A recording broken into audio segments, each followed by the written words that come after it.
on va passer à la conférence de mon ami Bruno Guiderdoni, qui va vous faire une conférence justement pour nous amener de la science vers la spiritualité avec cette double casquette, comme vous le savez, qui est directeur de l'Observatoire de Lyon, directeur de recherche au CNRS, mais c'est aussi quelqu'un qui est membre d'une confrérie soufie, qui est l'un des responsables de l'Institut français de culture musulmane de Lyon et qui est donc très impliqué également dans le développement des réflexions sur l'islam. Et donc je suis heureux de lui passer la parole. Bruno, c'est à toi. Merci Jean. Bonsoir à toutes et à tous à nouveau. Bon, je ne suis pas spécialiste des neurosciences ni de la physique quantique, mais je vais vous proposer un point de vue d'un astrophysicien qui est aussi un croyant musulman, et je vais donc vous parler de cosmologie et de conscience. Alors, du cosmos à la conscience, c'est vrai que le panorama qui est offert par la science contemporaine, par l'astrophysique contemporaine sur le cosmos est absolument extraordinaire, avec une vaste étendue peuplée de galaxies, d'étoiles, et on peut se poser la question de la présence de l'être humain dans cet univers aussi vaste, de la présence de notre conscience. Et il y a une image qui illustre cette interrogation et qui est bien connue, c'est l'image qui a été prise par la sonde Voyager 1 en 1990 à la distance de 6 milliards de kilomètres de la Terre. La sonde Voyager 1 est actuellement à 15 milliards de kilomètres de la Terre. Elle est sortie du système solaire et elle est en train de finir sa vie scientifique. Et donc, cette sonde s'est retournée une dernière fois vers la Terre pour prendre une dernière photo qu'elle a transmise par onde radio. Et vous voyez ici la Terre vue de l'espace, vue de très loin. C'est la photo la plus éloignée qu'on ait jamais pu prendre de la Terre, et encore 6 milliards de kilomètres, ce n'est pas beaucoup dans l'espace, puisque vous savez que la plus proche étoile de notre Soleil est située à 40 000 milliards de kilomètres. Donc, toute notre humanité, toute notre histoire s'est déroulée sur cette petite tache bleue, ce qu'on a appelé en anglais « the pale blue dot ». Et évidemment, ça nous ramène aux justes proportions de l'espace. Alors, qu'en est-il de notre conscience sur ce petit grumeau qui se promène autour d'une étoile ordinaire, le Soleil, dans une galaxie ordinaire, la Voie lactée parmi des milliards d'autres? Et il y a effectivement un point de vue qui est dominant actuellement dans les laboratoires, qui est le point de vue du matérialisme contemporain. Alors c'est vrai que le matérialisme classique, celui du mécanicisme et du déterminisme du XIXe siècle, est mort avec les révolutions conceptuelles du début du XXe siècle. On en a parlé, la révolution de la physique quantique, la révolution de la relativité restreinte et générale, la découverte du chaos déterministe et ainsi de suite. Mais ce matérialisme classique a été remplacé par une autre forme de matérialisme qui est très présente dans les laboratoires et qui s'appuie sur deux attitudes. La première étant ce que on appelle le physicalisme, Mario tu en as parlé, à l'idée que tous les phénomènes de la nature ont leur cause dans la nature, il n'y a rien en dehors de la nature, et donc on n'est pas du tout dans la situation de cette magnifique gravure, qui n'est pas une gravure médiévale, mais qui est une gravure publiée dans le livre de météorologie de Camille Flammarion, un grand astronome de la fin du XIXe siècle et aussi quelqu'un qui s'intéressait aux lois de l'esprit, où effectivement le scientifique aimerait voir ce qui est derrière en quelque sorte la nature, les règles de l'esprit qui régissent la nature, mais le physicalisme nous interdit justement de sortir du cosmos pour aller trouver les causes du cosmos. C'est la première attitude. La deuxième attitude qui est bien présente dans les laboratoires, c'est celle de l'opérationnalisme. On en a parlé brièvement ce matin face aux défis de la physique quantique. Beaucoup de physiciens ont renoncé apparemment à la métaphysique pour avoir une attitude beaucoup plus pragmatique en disant « soyons contents que la physique quantique nous permet de faire des prédictions », avec d'ailleurs une précision absolument extraordinaire, ça a été rappelé par Bill Phillips ce matin, mais il n'y a plus de questions philosophiques, de questions métaphysiques à se poser. Évidemment, ne pas avoir de métaphysique, c'est encore en avoir une, et beaucoup de grands scientifiques, y compris de prix Nobel de physique, en physique quantique, ont cette position opérationnaliste. Mais il me semble que cette position donc, qui mélange le physicalisme et l'opérationnalisme n'est pas très cohérente. Et c'est ce que je voudrais vous expliquer ce soir. En fait, tout est dans le problème de la conscience. Donc on voit effectivement avec l'imagerie cérébrale un certain nombre de corrélats avec les neuronaux, avec les fonctions cognitives. Ça a été bien expliqué par les intervenants de cet après-midi. Mais le problème, c'est de comprendre comment la conscience émerge. Et elle n'émerge pas forcément du cerveau. Peut-être qu'elle est antérieure au cerveau, ou que le cerveau, comme ça a été dit, est un dispositif de réception de la conscience, parce qu'on doit expliquer non seulement comment la conscience interagit avec le cerveau, mais comment la conscience est apparue dans le cours de l'évolution. Et dans le cadre de ce qu'on pourrait appeler les neurosciences matérialistes, la conscience est sans effet, ça a été dit par Mario, ou bien c'est une illusion, ou bien c'est un épiphénomène qui ne peut pas agir sur la matière. On est simplement ici dans des réponses à des stimuli. Et la conscience n'intervient jamais. On sent évidemment l'odeur d'un gâteau, d'un croissant, on a faim, donc tout se passe de façon déterministe, on mange le gâteau, mais la conscience n'intervient à aucun moment dans cette vision matérialiste du cerveau. Et cette clôture causale pose problème, à mon avis, pour ce qui est de la cognition. Parce que le fait que nous soyons capables de saisir intuitivement la vérité, une vérité mathématique ou une vérité factuelle, une découverte scientifique, c'est quelque chose de tout à fait surprenant si on a cette vision matérialiste de la conscience.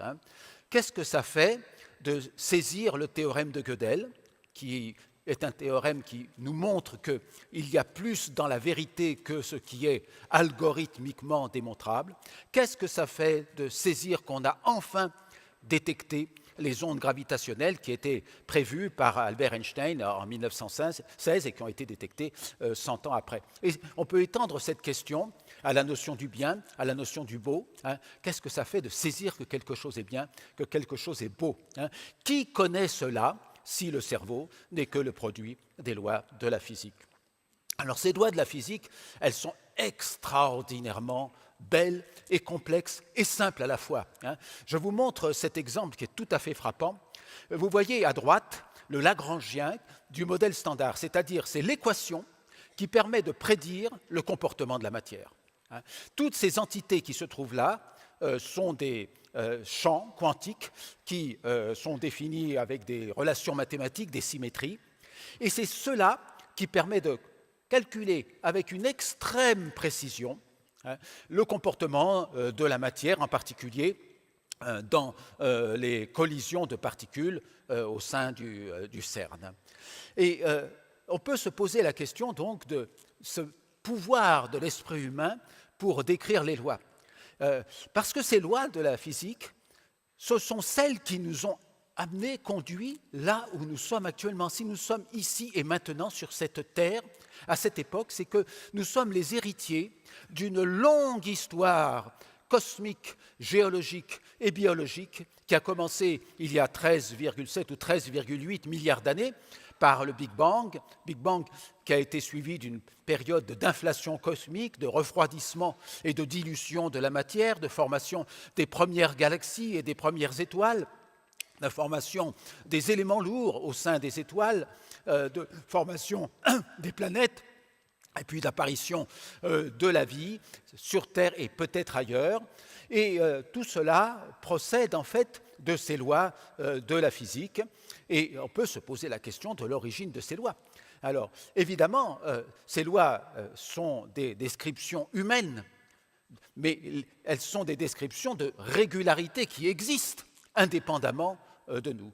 Et le problème de l'opérationnalisme, dont j'ai parlé tout à l'heure, c'est justement qu'il ne s'interroge plus sur l'existence de ces régularités qui sont indépendantes de nous. Et il y a bien plus, comme ça a été mentionné par Bill Phillips ce matin, il y a dans ces lois un équilibre, une sorte d'ajustement fin, fine-tuning en anglais, qui fait que cette histoire a pu se poursuivre pendant des milliards et des milliards d'années pour aller vers toujours plus de complexité.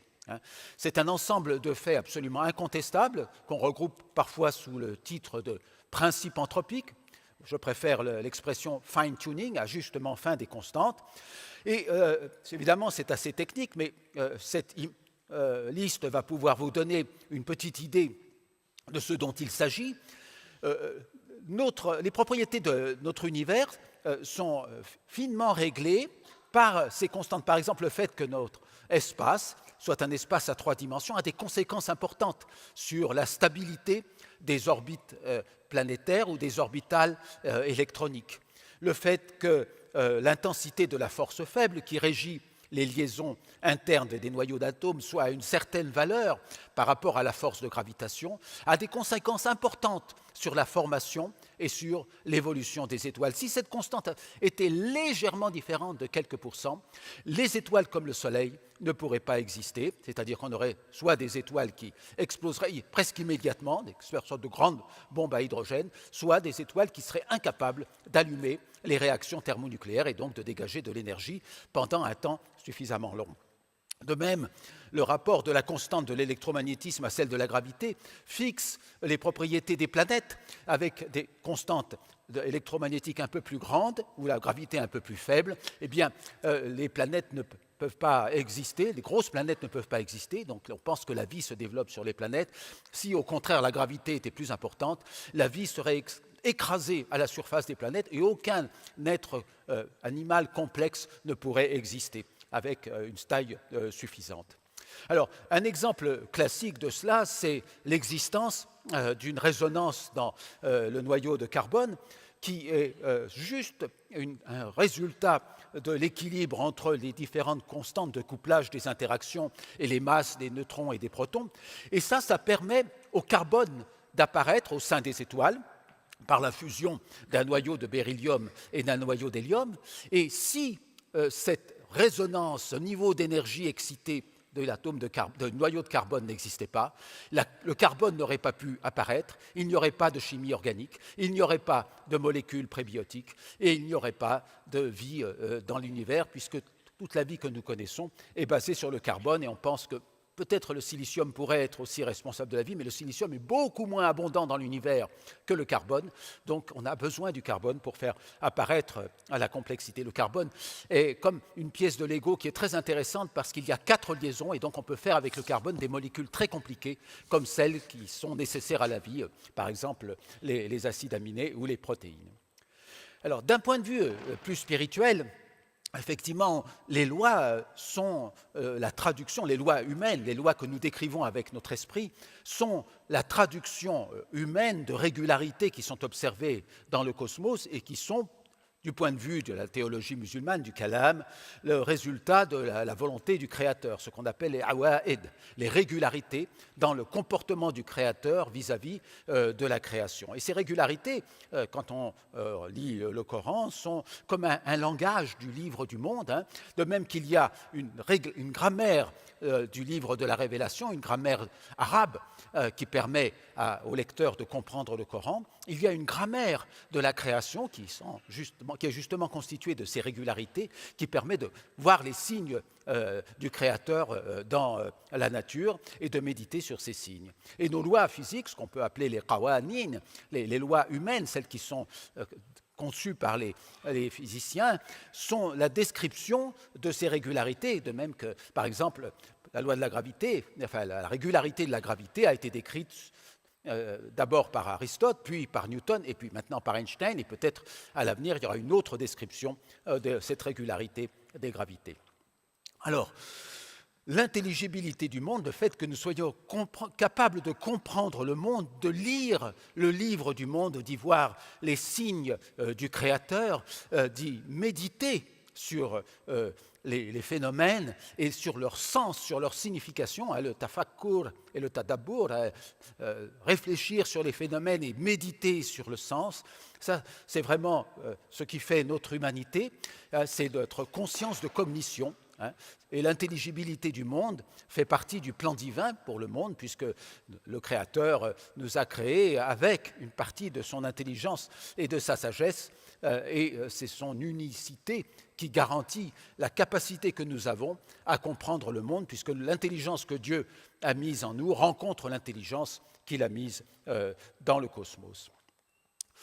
Alors il me semble que dans le panorama global de la science contemporaine, pour que les choses tiennent ensemble, il faut ce principe d'unité qui est finalement le réel créateur, deux noms de Dieu. Dieu est à la fois le réel, Al-Haq, et il est le créateur, Al-Khaliq, dans l'islam comme d'ailleurs dans les autres grandes religions monothéistes. Et pour que tout cela tienne ensemble, il faut ce principe d'unité. Donc on est effectivement avec notre conscience qui est capable d'accéder à certaines vérités par la connaissance rationnelle et bien sûr aussi par la connaissance intuitive. Cette connaissance rationnelle est capable de déchiffrer le cosmos avec les lois de la physique qui sont des approches des véritables régularités du réel.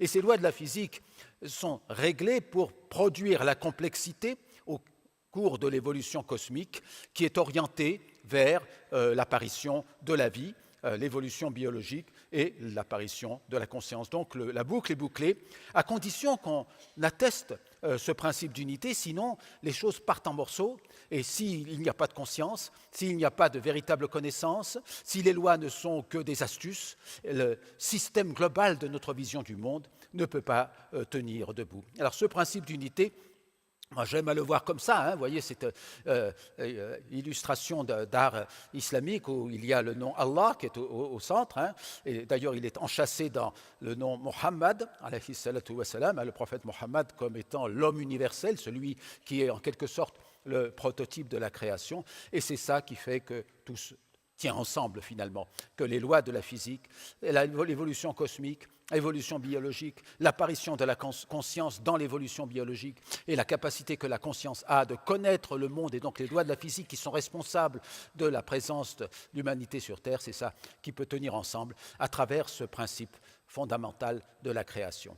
Alors, une fois qu'on a dit cela, effectivement, on peut méditer sur notre présence au monde, notre présence consciente au sein du monde et voir dans l'unité de la création l'œuvre du Créateur, qui est à la fois le causateur des causes secondes, celui qui fait que le monde tient ensemble, parce qu'on sait depuis Hume et même avant depuis Al-Razali que la question de la causation n'est pas une question simple en science, mais évidemment il y a cette idée que le Créateur est celui qui fait que les instants successifs du cosmos tiennent ensemble dans le plan du Créateur pour le monde. Et puis il y a cette idée aussi de la prépondérance.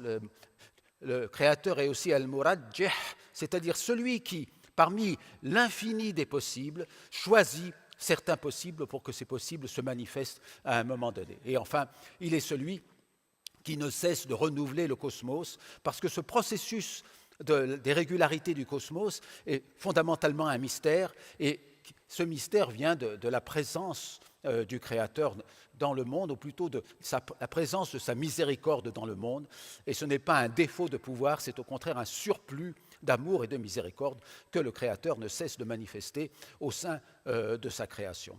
Mais ce processus tout entier de causation, de renouvellement de la création, est tellement manifeste, tellement éclatant, qu'on ne le voit pas finalement. Et ce matin, Inès Safi citait un ouvrage d'un philosophe de la physique quantique qui s'appelle Michel Bilbol. Il parlait de ce livre qui s'appelle L'aveuglante proximité du réel. Ça, c'est un beau titre, L'aveuglante proximité du réel.